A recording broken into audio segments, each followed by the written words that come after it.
Hello, we are Nerds of the West, and today we are giving you our thoughts on the Wolves. This is an area control game, and we have just played a marathon game of this. It is a whole lot of fun. You can catch that video up on YouTube. We are the people who are going to be giving our thoughts. My name is Tom. We have a Kai. Yo. We have a Lachlan.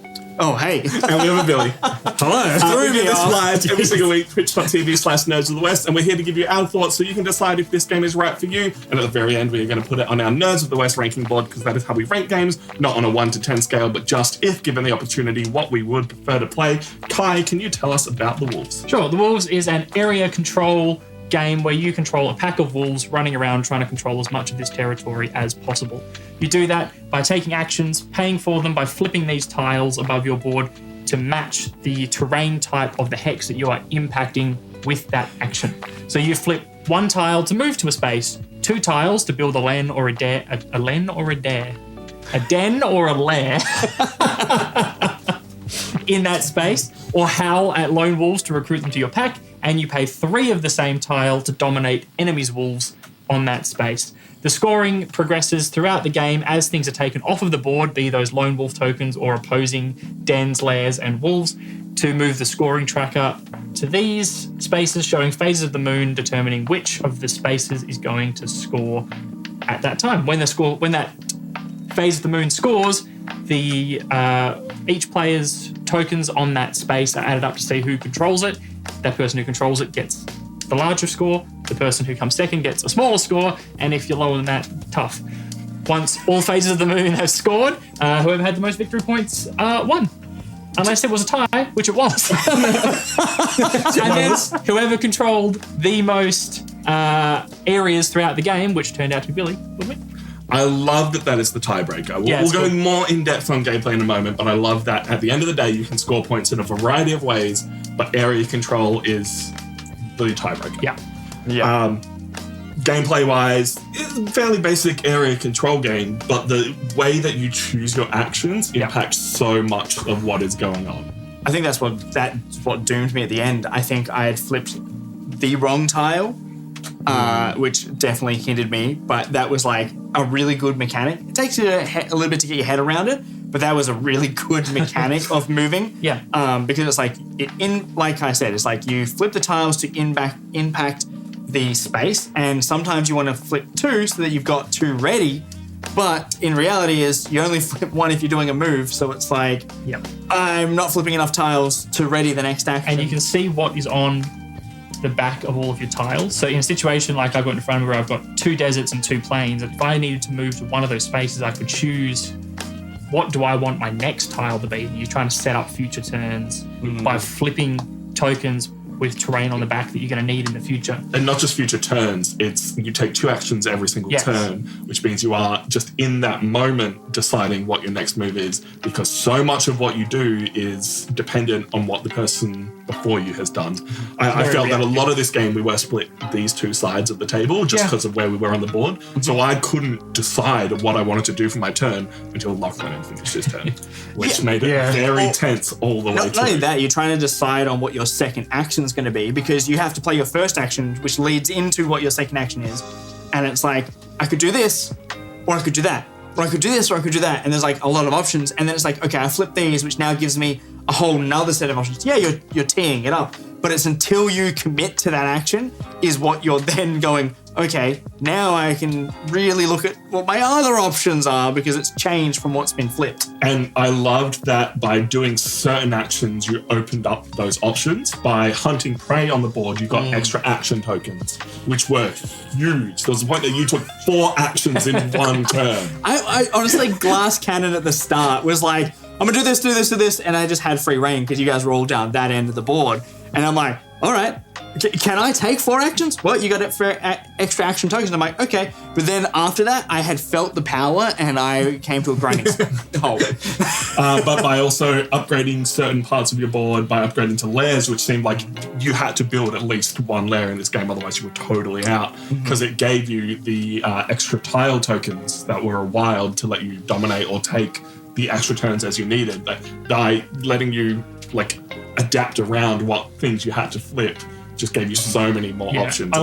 It felt great. I like that you always have 1 token which corresponds to your wolf's home turf. So I've always got a Rocky token there and can have a maximum of 3 in that, which means it's the only space that I can dominate without relying on additional tokens. So everyone has like a territory on the board that they're more powerful in and around, which I think is cool. It's a cool way to split the board up and just add that little bit of... so many times. Scares you, but also, like, for me, I went, all right, this late game, because I had to focus on late game scoring, I felt that was the only strategy for me because I was going last in the turn order. This one down here was all forests ready for me to work with, and that's why I went for that one over any of the other ones that had the late game scoring. Yeah. Any thoughts on gameplay, Billy? The most satisfying part to me was the tile flipping. There was one turn where I flipped one tile to do a move. Then I flipped my 3 tiles, and flipping all of those 4 tiles allowed me for my 3rd bonus tile. And I finished the turn, and I was like, "That was cool."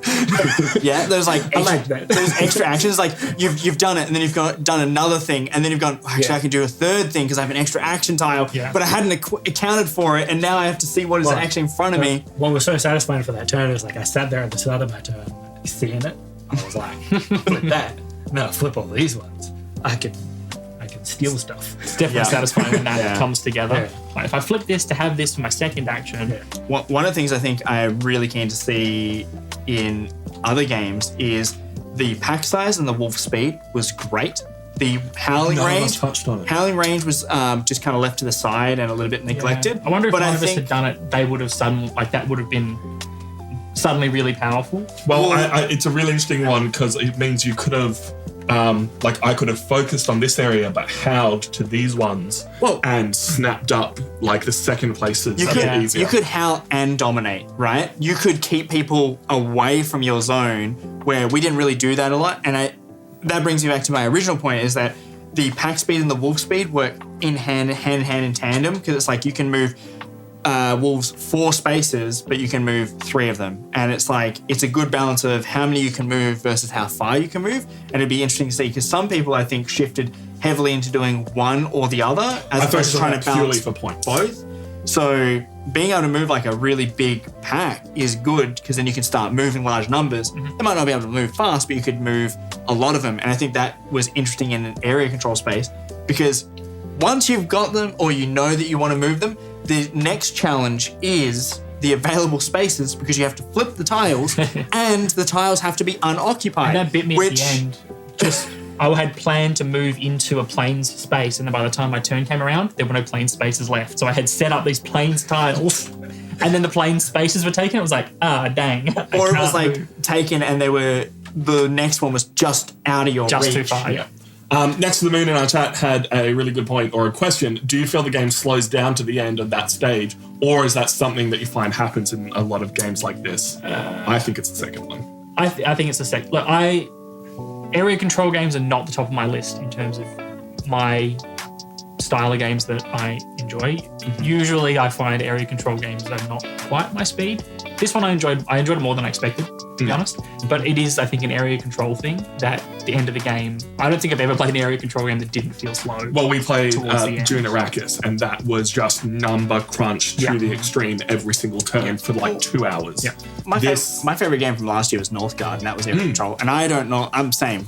Area control is not my jam, but Northgard doesn't have that issue because it's the same speed the whole way through. Yeah. This does slow down, but it didn't have to. It definitely didn't have to slow down. I don't feel like it ground to a halt. No. Right? It slowed down because at the very start, you've got so many lone wolves on the board that you can snap up. In this first row, it's almost all lone wolves.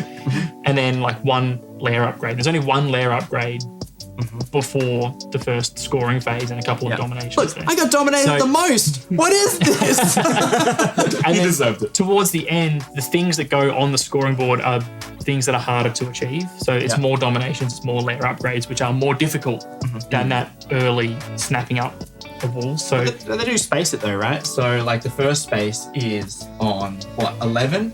And then the next scoring is on 20. So it's 9 instead of 11. It's narrower there as well. But I think the speed also comes from how much thought you've got to put in, right? So early in the game, you can just rush out and sort of go crazy, and the consequences are far lower for making a misstep.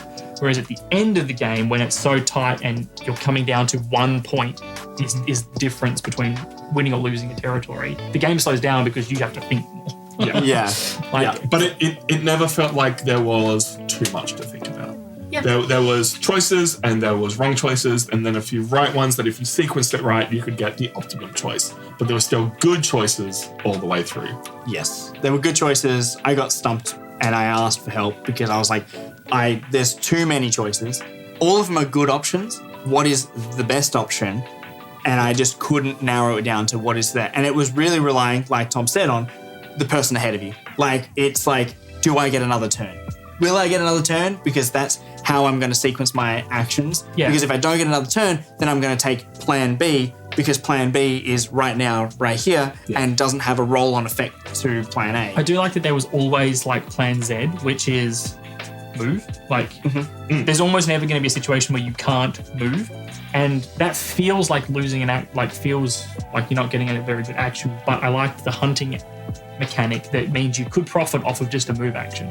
If you can surround a piece of prey on the board just by moving, it's worth victory points and it's worth a bonus action later on. So if you get stumped in terms of building and moving to, lend God, dares and Dens and Les. those things on the board. You're right. No matter what you did in the game, you were always moving forward. Yes. Yeah.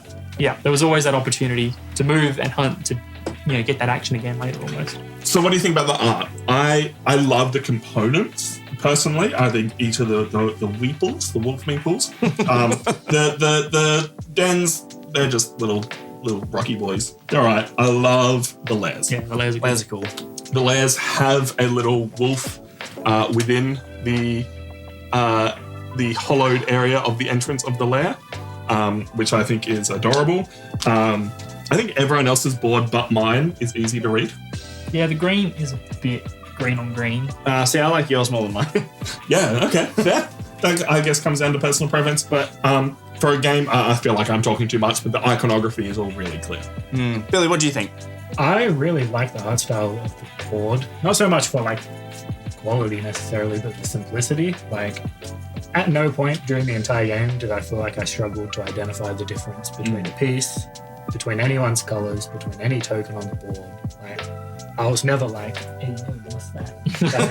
It just didn't happen. Which, for me, in an area control game, is probably the most important thing to take into account for the art style. Yeah. Like when you're designing. Like the readability. Yeah, whereas like, even though some of the boards are maybe a little hard to read, depending on like colorblind people would probably struggle quite a lot with those I two. did reckon. wonder about that, but it's very contrasting. But I didn't reference the board and what it said a whole lot, to be honest. It's like simple enough once you know. Yeah. You know. Like, The only thing with like the board that I didn't like was kind of on the point of iconography. Everything works with whatever is the most revealed, except for the hunting prey. It's the opposite. It's like however high you got, it's the one that's covered and not the one that's open. Yeah, It's but like- how would you do that the other way around? Yeah. When you're collecting those tokens. I don't know. Yeah. I don't know, you could just have it. Like you could just have an extra spot and it would be whatever is the next available open. Or have your like starting at 0 and then Yeah. working Oh, your way. yeah, it's such a minor complaint though. Oh yeah. So, with all that in mind, with everything discussed, where would we rank it on our Nerds of the West ranking list? As I said at the start, this is based on not 1 to 10, but if given the opportunity, where would we prefer to play this over anything else? So there's some classic games at the top, Star Realms and King Domino. Ark Nova is a game that has been absolutely loved by us this year. Area Control's a really hard one for me to place because it sits in that line between Euro and American style really nicely, which means it's like, I think Lachlan's right comparing it to... I'm stewing over here because I'm looking at the board and I'm like, I loved it. It was great and I had a great time, but you guys all put Northgard so low that it hurts me and I have to put it above Northgard, even though I would play Northgard over this. But every other game that's above Northgard, I would probably pick the Wolves over it. Something about this felt more fun to me than Northgard. I think just the simplicity of it, I really liked. Yeah, okay, good point. That's a fair point. I'll give you that. I could see this getting to the table more often than Northgard, and I really liked Northgard. Okay, that is also a very valid point. Look, I didn't say I wasn't not going to put it high. You guys have put Northgard too low. But we will re-rank that at the end of the year, so it means we need to play Northgard again. That's my baseline. Yeah. Or is it? It's Yeah. not your baseline. Yeah. I'm going to put it under space-based. So it's a sitting in this good area. It definitely beats Junarakis for me because Junarakis was just too much. Too much can be a good thing. It was just a lot. And this hits that really nice, lightweight area control game for me. Yeah, I think I agree. Junarakis is the one that I was looking at, and I think that, trying to compare apples to apples in some sense, they're both area control. I would play this over Junarakis. As much as I love the theme, and that's a really cool board game, it's just so heavy and so bust out the calculator every turn. Whereas this didn't feel like as sort of punishing in that sense. Yeah. Cool. Billy, thoughts? I am very biased because area control games are my jam. Bias is okay. It is by far my People favorite. are here for our thoughts. My favorite thing in a board game is area control or like math. Yeah, when's the last time we saw Billy and that was like an area control game? No, it's area control, and I feel like take that as well. Like, Yeah. I like take that. It is an I wouldn't- aggressive area control. I wouldn't pick take that games over like a heavy Euro or an area control game if I had like the choice. So for me, I would put it just below Ark Nova because Ark Nova is damn good. All right. Billy Damn. loves the wolves. But I would like to know I would have put Junarakis number one. So So you're in the same boat that I am, where it's like, obviously, this is an opinion for like the group at the table. yeah. And it's hard. But if you're looking at it in like the grouping, so it's like, yeah, you would think that it's better than these other games. Whereas like 1-to-1, you can't just put it 1-to-1 because that's just not how we do our ranking board. It just gets too difficult. So you'd put it under Ark Nova. I'll put it under Ark Nova. Okay. Yeah. Wow, nice. I am going to put it above.